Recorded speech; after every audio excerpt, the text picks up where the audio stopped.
Bonjour à tous, Mishnah, nous poursuivons avec la 5e Mishnah du 9e Pérec, toujours concernant le haris, le métayer, qui a accepté de travailler dans le champ de son prochain.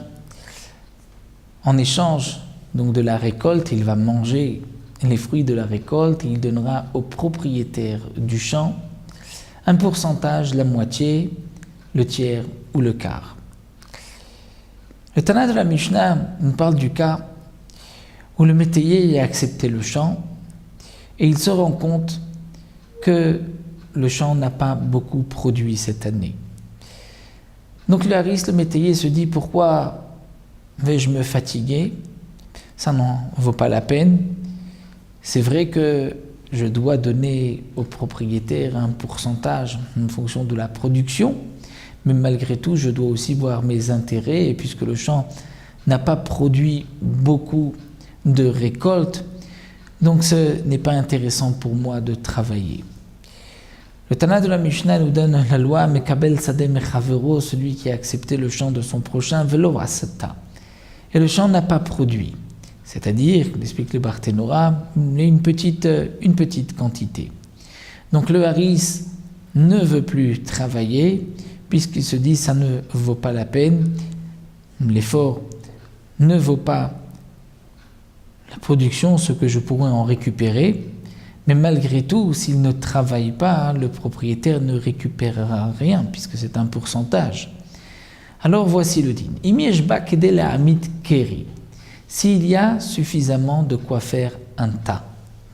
C'est-à-dire qu'à l'époque, lorsqu'on récupérait le blé, on faisait un tas, et avec la pelle qu'elle on se servait pour vanner le blé, c'est-à-dire pour jeter, on voyait en l'air le blé avec l'épi et la paille, et le vent soufflait sur les écorces, sur la paille, et le blé retombait.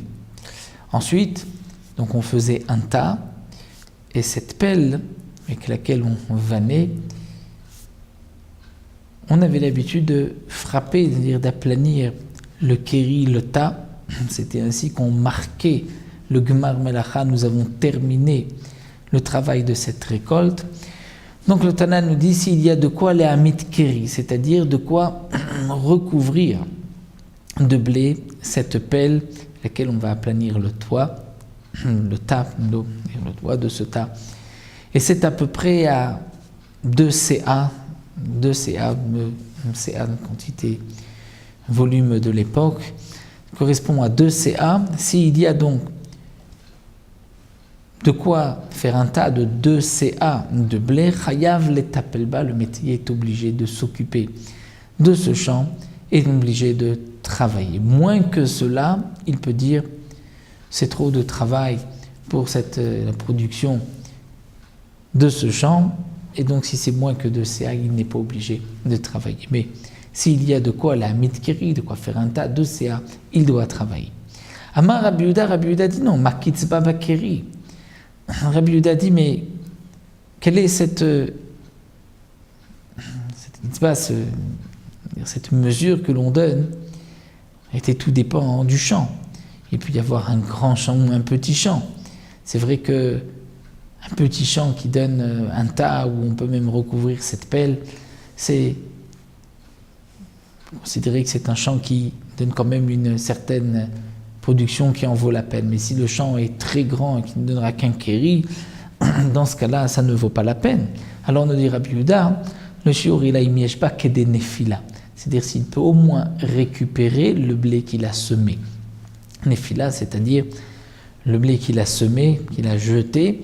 Donc si au moins il peut récupérer le blé qu'il a jeté, dans ce cas-là, il est obligé de travailler. S'il ne récupérera même pas le blé qu'il a jeté, dans ce cas-là, effectivement, le métayer peut dire ceci demande trop de travail par rapport à la production, à ce que je vais récupérer, et dans ce cas-là, il n'est pas obligé de travailler.